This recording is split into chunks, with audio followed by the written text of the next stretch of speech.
especially know me. And I warn those who don't know me, I like to talk a lot, and I mean a lot. I will try to keep this short and just stick to my statement. My name is Gonzalo. Everybody knows me as Gonzalo Gerardo, and I am the Calexico Police Chief.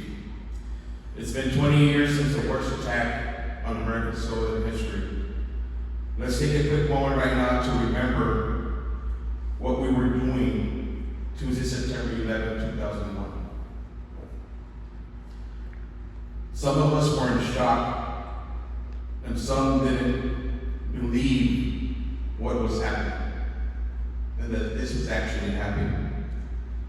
Our first impressions were of New York fire and police departments on their way to put out fires like they always do, brave men and women, and to save people.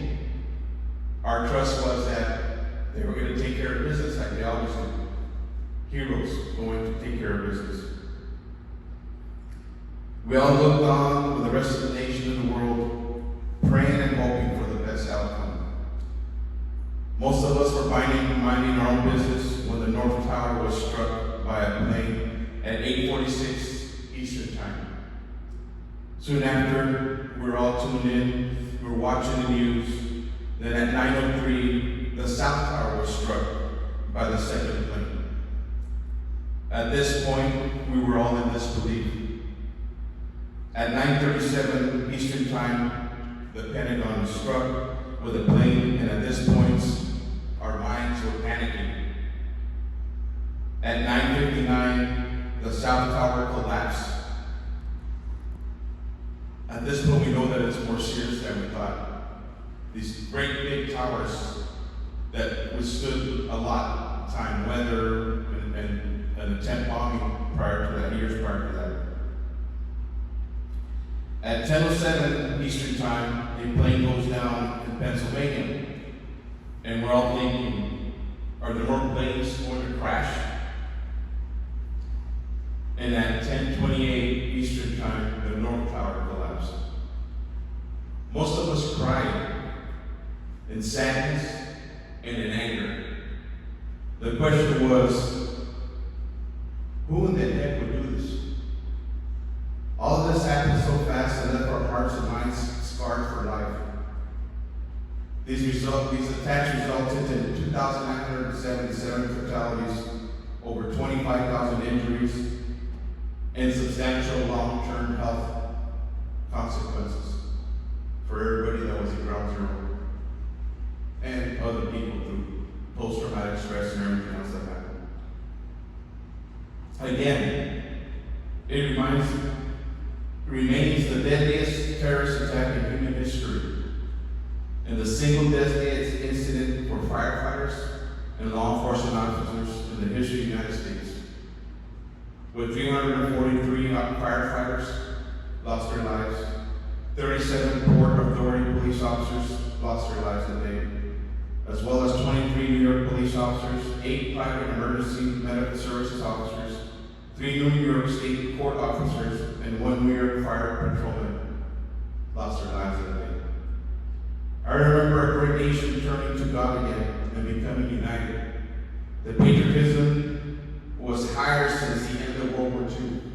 Do you guys remember that? How proud we were of God and country? Where did our nation go wrong? What happened to that patriotism and pride in our nation?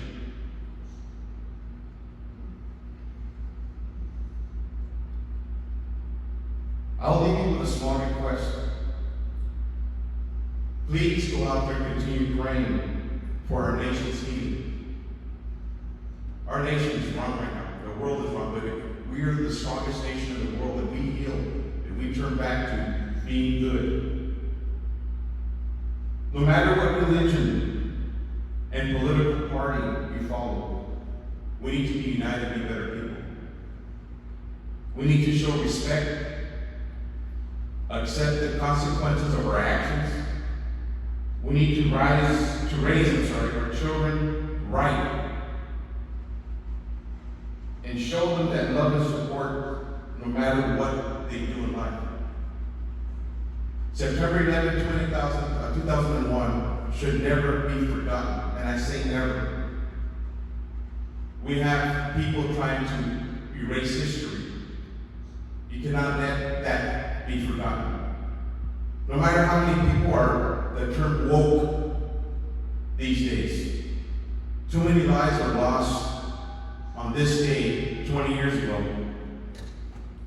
And the wars and attacks following these attacks. Remember, we've lost a lot of veterans, a lot of people, a lot of suicides because of the wars in Afghanistan and in the Middle East because of this, the beginning of this tragedy. Yes, they attacked us.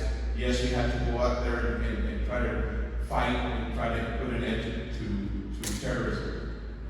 The war's not over there, but we need God back in our hearts. We need to pray. We need to believe. To me, since it's, this is the way I am. Evil will not prevail, but we can't let evil win. You need to have faith. Continue the faith, and we need to spread it. I know everybody here in church, you do it, but we need to teach everybody to have faith, pray. We will not let evil win. Jesus will return pretty soon. And if you're not ready, you're going to be here longer than anybody else. So, thank you, and God bless us all.